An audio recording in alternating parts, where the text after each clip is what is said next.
De 2025. Étant donné l'enjeu crucial de la prochaine élection présidentielle, il nous semble quand même essentiel de créer un espace d'échange direct avec vous. À chaque nouvelle vidéo, ou dès que vous en exprimerez le besoin, nous prendrons le temps de répondre à vos questions de façon claire et factuelle, et sans détour. Voici donc une série de questions qui reviennent souvent et auxquelles nous allons répondre dès maintenant. Nous avons par exemple Garvey qui pose la question suivante. C'est la période du contentieux et je pense que c'est le moment approprié d'envoyer toutes les preuves que vous aviez pour confondre la CEI. Merci Garvey pour votre question, que vous êtes d'ailleurs nombreux à nous poser régulièrement. Et vous avez raison, oui c'est bien pendant la période du contentieux que les irrégularités doivent être dénoncées. Et c'est exactement ce que le PPACI a fait. Dès 2023, nous avions relevé près de 3 millions d'irrégularités que nous avions documentées et transmises à la CEI, notamment lors de notre dénonciation officielle du 14 juin 2023. Nous ne nous sommes pas arrêtés à juste faire des conférences de presse ou à vous dénoncer. Évidemment que nous avons pris le soin d'informer la CEI, nous avons pris le soin d'aller à la rencontre de la CEI, de leur remettre tous les éléments que nous avions relevés pour échanger avec elle. Nous l'avons fait. Souvent j'entends que le PPACI parle beaucoup, mais pourquoi ne fait-il pas des réclamations? Nous l'avons fait. Et la CEI ne pourra jamais contester cela, et d'ailleurs elle ne le fait pas. Elle laisse évidemment, ces partisans qui s'assimilent à ceux du RHDP prétendent le contraire, mais elle le sait, nous l'avons bien fait, et cela dès 2023. Et malgré cela, la CEI n'a rien fait. Elle a laissé toutes ces irrégularités intactes. Pire, en 2025, ces irrégularités ont doublé. Donc oui, nous avons dénoncé ces anomalies, et nous continuerons à les dénoncer, mais le vrai problème est ailleurs. La CEI refuse d'agir. Autre difficulté, même quand un citoyen veut faire une réclamation, il se heurte à un mur administratif. Prenons un exemple que vous pourrez comprendre. Imaginons que votre voisin est décédé, mais vous voyez son nom toujours inscrit sur la liste électorale. Vous voulez demander sa radiation? Très bien. Mais la mairie ne vous donnera jamais son acte de décès. C'est normal. Vous n'êtes pas un membre de la famille. Et sans acte de décès, votre réclamation sera rejetée. Le comble, c'est que la CEI, elle peut légalement demander ce document à la mairie. La loi lui donne ce pouvoir, mais elle refuse de le faire. Résultat, des milliers de morts restent inscrits, non pas par erreur, mais par refus volontaire de la CEI d'utiliser les moyens légaux mis à sa disposition. Et puis, effectivement, il y avait beaucoup de personnes qui étaient mortes, qui sont mortes, effectivement, sur la liste électorale. Maintenant, pourquoi vous cherchez preuve? Comment? Pourquoi vous cherchez une preuve? Merci beaucoup. Pire encore, la CEI exige que les citoyens fournissent des preuves que seule l'administration détient tout en refusant d'ouvrir un audit indépendant de son propre fichier. C'est donc un double verrou. On empêche les citoyens d'agir et on refuse de faire le travail que la loi impose. Voilà comment on fabrique un fichier électoral suspect, non fiable et dangereux pour la démocratie. Deuxième question qui nous est posée, pourquoi dit-on que la CEI ne respecte pas l'article 7 du Code électoral? Est-il facultatif ou obligatoire? Alors commençons par le commencement. Que dit exactement l'article 7 du Code électoral? Il précise que la liste électorale doit contenir les éléments suivants, et qui figurent dans le Code électoral. La liste électorale contient les éléments d'identification des électeurs, à savoir le numéro d'ordre, le numéro d'enregistrement unique, nom et prénom, date et lieu de naissance, sexe, profession, domicile, nom et prénom du père, date et lieu de naissance du père, nom et prénom de la mère, date et lieu de naissance de la mère, photo d'identité et enfin empreinte digitale de tous les doigts en code barre. Où est-ce qu'il est écrit que ces informations sont facultatives? Nulle part. Cet article est clair, précis et impératif. Il ne s'agit pas d'une liste à la carte où l'on coche ce qui nous arrange. Tous ces éléments sont obligatoires. Et si par absurdité, on considère que tout cela est optionnel, alors allons jusqu'au bout. Autant faire une liste électorale, son nom, son prénom, sans photo et sans empreinte. Autrement dit, une liste fantôme. Soyons un peu sérieux. Le problème, c'est que la CEI n'a pas respecté cette obligation. Et au lieu d'assumer, elle cherche à détourner l'attention avec des cas exceptionnels. Des enfants nés sous X, des personnes sans doigts ou des citoyens sans profession. Mais il ne faut pas se laisser berner. Ces cas sont marginaux et encadrés par la loi. Ce qui est en cause ici, c'est une faille généralisée et la décision délibérée d'enrôler massivement, sans vérification, sans recoupement, sans exigence de rigueur. La loi n'est pas une option. Elle est la garantie de la transparence et donc de la souveraineté populaire. Et c'est cela que la CEI est censée protéger, pas contourner. Troisième question qui nous a également été adressée par mail et qui est la suivante. L'application stricte de l'article 7 ne revient-elle pas à exclure les personnes nées sous X, sans mère ou père connu, ou amputées d'une main, ou encore des personnes qui n'ont qu'un seul prénom, alors que le mot prénom est écrit au pluriel dans le code électoral? Évidemment que non, mais soyons honnêtes. Est-ce qu'il y a 6 millions d'Ivoiriens amputés de leurs mains? Est-ce qu'il y a 6 millions d'Ivoiriens qui ignorent l'identité de leurs parents? Poser la question, c'est déjà y répondre. Les exemples agités par la CEI, personnes sans doigt, enfants nés sous X, sont des cas exceptionnels, parfaitement encadrés par des régimes dérogatoires, et ne peuvent en aucun cas justifier une désorganisation à l'échelle nationale. L'absence d'un doigt, par exemple, n'empêche pas l'enregistrement biométrique. Les systèmes modernes, ceux de l'ONESI inclus, prennent en compte les cas particuliers et enregistrent cette donnée comme telle. Le pluriel dans le mot prénom ne signifie pas qu'il en faut obligatoirement 2 au moins. Le droit civil reconnaît parfaitement les personnes ayant un seul prénom. Insinuer le contraire, c'est confondre la grammaire avec le droit. Ne pas avoir une profession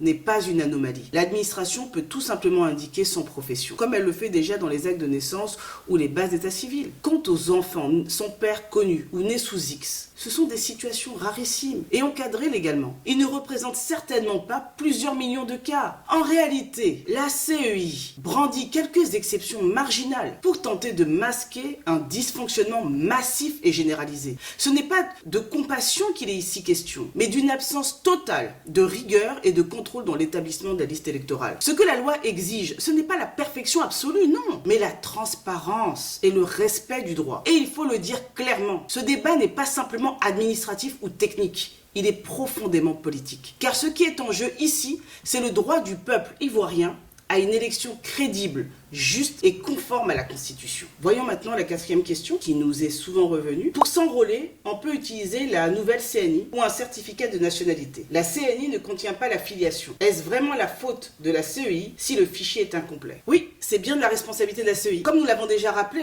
l'article 4 de la loi du 9 octobre 2001 donne à la CEI le pouvoir explicite de solliciter toutes les informations utiles auprès de toutes les administrations du pays. Autrement dit, elle avait l'entière capacité et l'obligation d'obtenir les données de filiation auprès de l'ONESI, des mairies ou des tribunaux. Si elle a choisi de ne pas le faire, alors elle engage pleinement sa responsabilité. Alors, est-ce que tout le monde a compris bien cette étape? Il est bon de le préciser, je vais reprendre. Alors, quand le requérant arrive, en principe, je vous explique, quand le requérant vient avec sa carte nationale d'identité, nouvelle formule, le nom des pères et mères ne sont pas inscrits au dos. Donc, on demande au requérant d'envoyer l'extrait de naissance où sont mentionnés les noms de ses pères et mères. Et nous vérifions et nous remettons à l'agent formulaire qui va se charger de remplir le formulaire. Il n'est pas obligatoire d'avoir un extrait d'acte de naissance pour se faire enrôler. L'extrait d'acte de naissance ne fait pas partie des pièces pour se faire enrôler.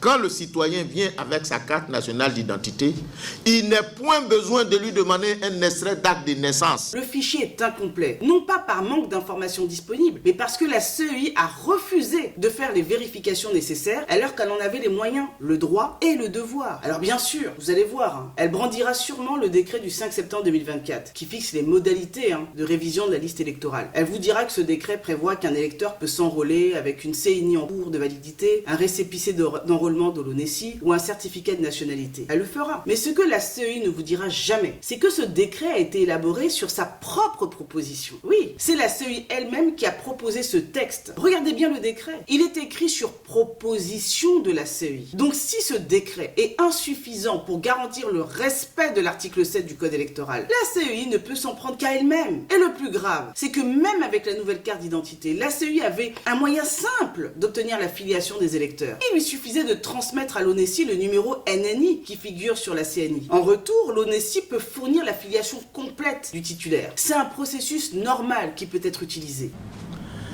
Alors la première étape, c'est l'identification. Il faut identifier le citoyen dans un état donné pour qu'il puisse remplir les conditions d'exercice de ses droits dans l'État. Tant que le citoyen n'est pas identifié, il ne peut pas exercer ses droits. D'où la nécessité de l'identifier. Mais là encore, la CEI a préféré ne rien faire. Elle a choisi l'enrôlement à la chaîne, sans croisement, sans contrôle, sans vérification, pour ensuite se cacher derrière des pièces incomplètes qu'elle avait pourtant les moyens de compléter. Et puisque la CEI aime parsemer ses réponses de locution latine, croyons que ça la rend intelligente, en voici une qui va parfaitement. Nemo auditur propriam turpitudinem allegans. Tous les juristes la connaissent. Nul ne peut se prévaloir de sa propre turpitude. En clair, la CEI ne peut pas proposer des règles, les appliquer mal, puis prétendre qu'elles sont à l'origine des dysfonctionnements qu'elle a elle-même provoqués. Voyons maintenant une question qui nous a été posée par Ricky Sanogo. Je le cite: « Je vous remercie pour cette analyse pertinente. Une question subsiste néanmoins. Ces 6 millions d'erreurs d'écriture sur la liste électorale, depuis quand sont-elles présentes ? Or, entre 2011 et aujourd'hui, seulement 3 millions d'électeurs se sont ajoutés à la liste. Pourquoi le PPACI, ex-FPI, alors au pouvoir et majoritaire, n'a-t-il pas engagé de mesures correctives pour résoudre ce problème ? Je serai reconnaissant de votre éclairage sur ce point. Merci. Merci Ricky Sanogo pour cette question. D'abord, appelons les choses par leur nom. Il ne s'agit pas d'erreur d'écriture, mais bien de 6 millions d'irrégularités et de fraude électorale. Ce n'est pas une coquille, c'est une alerte démocratique. Ces anomalies sont bel et bien présentes sur la liste électorale provisoire de 2025. En 2023, elles concernaient un peu moins de 3 millions d'électeurs. Ça veut dire quoi ? Ça veut dire qu'en 2 ans, le chiffre a doublé. Et ce n'est pas une estimation hasardeuse. Ces données viennent du fichier officiel transmis par la CEI elle-même. Alors que s'est-il passé entre-temps ? Ce n'est clairement pas le fait des électeurs, car seulement environ 600 000 personnes ont sollicité une modification de leurs données personnelles. Il est donc mathématiquement impossible que 3 millions de citoyens aient soudainement oublié l'identité ou la date de naissance de leurs parents en 2 ans. Autrement dit, la manipulation du fichier électoral ne vient pas des électeurs, mais bien de l'intérieur de la CEI. Et c'est à elle de s'expliquer. On ne parle pas ici d'un vieux fichier bricolé en 2011. C'est pas ça. On parle d'un fichier manipulé entre 2023 et 2025, à une époque où la CEI disposait pourtant de tous les moyens technologiques, humains et financiers, notamment un budget de 27 milliards de francs CFA pour faire un travail propre et rigoureux. La commission électorale indépendante est consciente de l'importance et de la délicatesse de sa mission qui lui a été confiée par le constituant et le législateur, et de son impact sur la paix et la cohésion sociale. En conséquence, son objectif est de produire, conformément aux dispositions légales, une liste électorale propre et crédible pour un processus électoral transparent et fiable, gage d'élections apaisées pour la stabilité et le développement de notre cher pays. Alors non, la CEI ne peut pas se cacher derrière les failles du passé pour excuser ses fautes présentes. Les faits sont là, les chiffres sont là, et la responsabilité est clairement identifiée.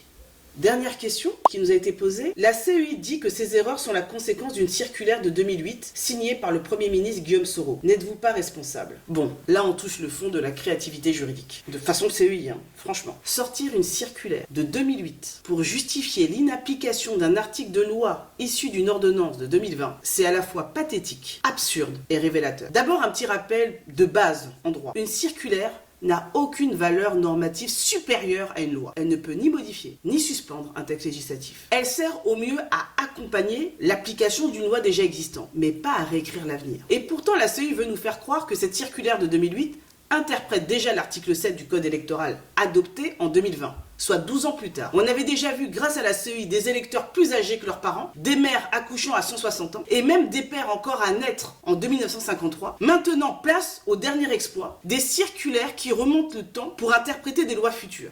Soyons sérieux. L'article 7 du Code électoral, dans sa version actuelle, est clair, impératif et issu d'une ordonnance du 8 avril 2020. Rien dans le droit ni dans la logique ne permet de justifier son inapplication par une circulaire antérieure à l'ordonnance de 2020. Rien. C'est une tentative de diversion et elle est aussi maladroite que grossière. La vérité, c'est que la CEI cherche désespérément à justifier l'injustifiable. Un fichier électoral truffé d'anomalies, d'usurpations, de doublons, de morts et de miracles biologiques, et ce qui est plus grave encore, c'est qu'elle tente de maquiller ses manquements en fabriquant elle-même de fausses explications via son site Alert Fake News, qui semble devenu, ironie du sort, un vrai générateur de fake news. Sèvres de son côté reste du côté du droit, des faits et du peuple, et appelle tous les citoyens à rester vigilants, pacifiques, mais fermement mobilisés pour exiger ce qui leur revient. Une liste électorale crédible, conforme et digne d'un état de droit. Voilà, vous avez été nombreux à poser des questions, à chercher à comprendre, à demander des clarifications, et c'est une excellente chose, car la démocratie c'est aussi cela, comprendre pour pouvoir choisir, s'informer pour pouvoir agir. Nous espérons que ces réponses vous auront permis d'y voir plus clair, et surtout de mesurer l'enjeu immense que représente l'assainissement de notre liste électorale. Ce combat n'est pas celui d'un parti politique, c'est celui de tous les citoyens